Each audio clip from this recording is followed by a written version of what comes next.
Good morning mga kababayan! This is Ria Luz o Buhay Buhay sa Amerika, and today I wanted to show you how to plant scraps onions from scratch.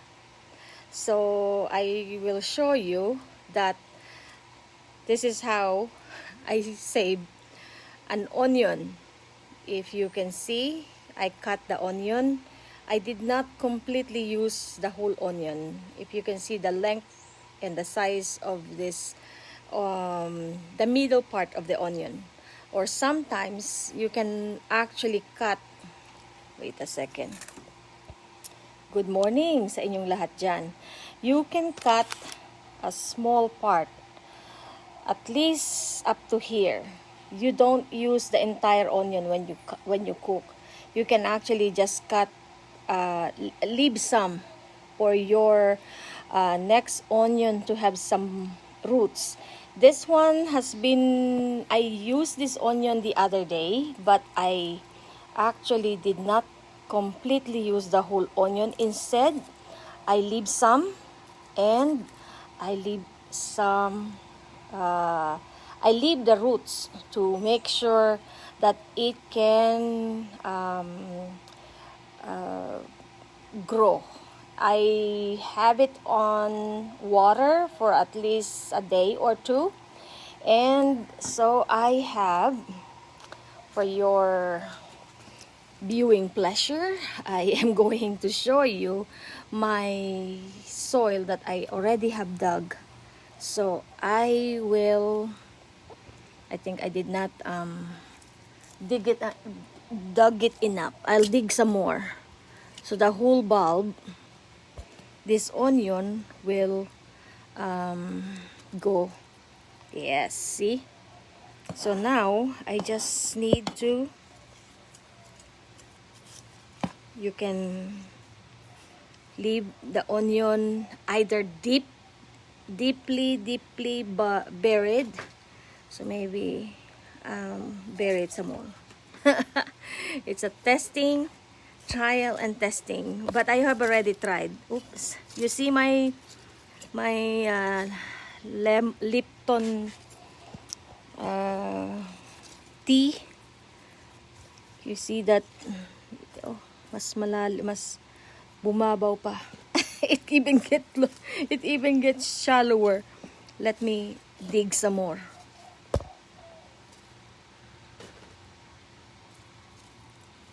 See? Yeah. So now you just dig until the onion is buried. You can see some of my tea bags are in this because I heard that tea bags are actually good for the soil. So I let it bury in there. And as you can see, I have some proof that this works. This one I planted today. You have seen it. I have dig it in there. I will water it later on. By the way, make sure, please like and subscribe my YouTube channel, Buhay Buhay sa Amerika. Yun na ngayon ang aking bago eh. That's my new gig at this time. I'm trying to put more YouTube videos. And today, my YouTube video is about planting onion from scraps. You see, I planted this today.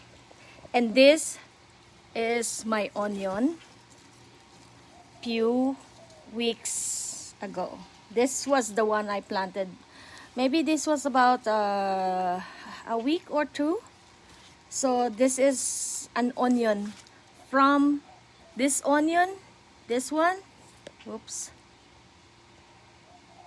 I lost your... Yes, this onion was from the same kind of onion I planted today. If you see this bulb, that this is today, and this will be, that onion will be in a week or two. And I'll show you again. That's why I can tell you it works, because you see this, this is an an onion flower. It's now budding. This onion is budding. This is the onion's beautiful flower, isn't it? So pretty, amazing how an onion's flower can really give us some beauty. Love and goodness is shown in this beautiful, just to look at this beautiful garlic powder. Garlic powder, garlic flower. No, it's not garlic. It's onion I'm talking about. Because in this pot, I also have garlic. So, I'll show you. This is the onion flower. Yan. Masdan, mahalin. At just to appreciate. Yes, this is onion flower, my sister, Cynthia. Thank you so much. Isn't this beautiful? I just love to see this, especially when you see this at this close. So I'll try to show how beautiful it is, but it's not that big. It's actually very tiny. So I'm going to, yes, so this is the bulb, the onion flower from the same onion scrap that I have planted weeks ago. See? Masyado, my garden is now bushy in this pot. I only have one pot, 3 pots. So my garden is actually gardening by small pots. People are thinking that I have a big garden. It's actually just pots. If you see that, I'll show you. That's one pot. This is my second pot. It is all mixed with different plants. But today, I wanted to highlight onion from scrap. This is the onion. Sana. This onion is, I believe it's been there for a month or so. And also, I have planted them using the same method I shared. I cut the middle part of the onion or the bottom part of the onion. I don't make the onions, I leave some for some roots to take roots, or the bottom part to take roots. That's my way of planting this onion. And see, from this bulb, and let's go and show you where it will lead us. Right there in this beautiful onion flower. So that's why I can tell you, planting onion is not that hard. And in fact, onion scraps can be used to make another onion. So this is, I don't think it's edible, but it's beautiful. It's so amazing how one onion bulb. So I think this onion is going to be a big onion, as you can see from that flower. So another thing, this is another onion I have planted. Can you see? This one is another onion. Oh, this is not onion, this is garlic. With the garlic, I actually have this is garlic. With the garlic, I planted in this pot. I soak one garlic. I soak a garlic globe of garlic overnight, and when I see some roots are taking place, I just dug it in this pot, and it works. So I have one garlic here. This is one garlic 1 garlic, 2 garlic, 3 in fact, and that's another garlic right there. This pot is overwhelmed with so much in one pot, but I am happy they survived and they're taking roots. So that is one of my technique in planting.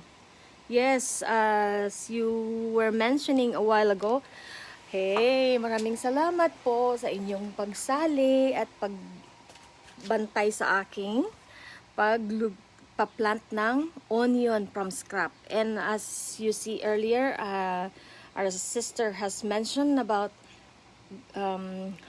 tea bags. I throw the tea bags in the plant because they have nutrients that the plant can use. And to those of you who did not come right away, I have another one onion that I can share with you. I am trying to plant onion from scraps. This onion has been in my I did not throw it away because I can still see some bud that will come out of it. So I soak it in water, and if you can see, you see that root, it will take root. So instead of throwing it because it looked like it's no use, I am going to plant this in this other pot. It's right there, and let it, nasaan na? Let it take root in there, and we'll see how this one goes. Yes, that's my cool way of using scraps into something useful. And the best thing is, they survive just like this. If you see this onion here, this is actually from one onion scrap. One onion, and that is coming out, 3 bulbs will come out from this. So that is an old onion I have planted several weeks ago. You see that it looked like it's 3, but it came from one bulb that I planted. Scrap. One scrap of onion that you can just throw. Just making sure that your onion will, you don't completely cut the bottom or the middle part. Leave the middle part, or leave the very bottom for cooking. Leave some for the soil instead of all in the pot. Sabi nga, don't put all your money in the pot, in one pot. So this time, don't use all your onion in the pan. Leave some for the pot. So that is my tip in planting scrap onions. I hope that you can learn something from my very small garden. I am so glad that even though it is so hot in Arizona already, we are reaching 111, but my small flower garden is blooming. Kamukha ng, we're wearing the same color, huh? So I love purple, and I think everybody likes all colorful flowers. So even though it's a small flower, I just put them all together. I am not a gardener. I am just trying hard to garden, because gardening is therapeutic. It's beneficial not only for our health, but also for our environment and also for our budget. Knowing that onions, you throw them in the garbage, but leave some for the pot, and it can be another, oops, sorry, it can be another onion in the making. Waiting for it to be harvested. I'll share with you how it will look like. Once I have no more onions in my kitchen, I probably will just pull one of this onion one day. So thank you so much for joining, and let's continue to plant. Let's continue to make something out of I would not say nothing, because you have to have that onion for it to be planted in the ground. So even a scrap can lead to something beautiful in our environment if we use them properly, if we use them correctly. It can bloom, it can reproduce, and it can benefit someday. Maraming salamat po. Please continue to subscribe to Buhay Buhay sa Amerika. And to all my friends, please help me to share the channel Buhay Buhay sa Amerika. And it's a channel that has everything about life, about planting, about gardening, about cooking. It's all about life in America, and life anywhere where people are. Maraming salamat po, and God bless you. Have a great week. Bye-bye.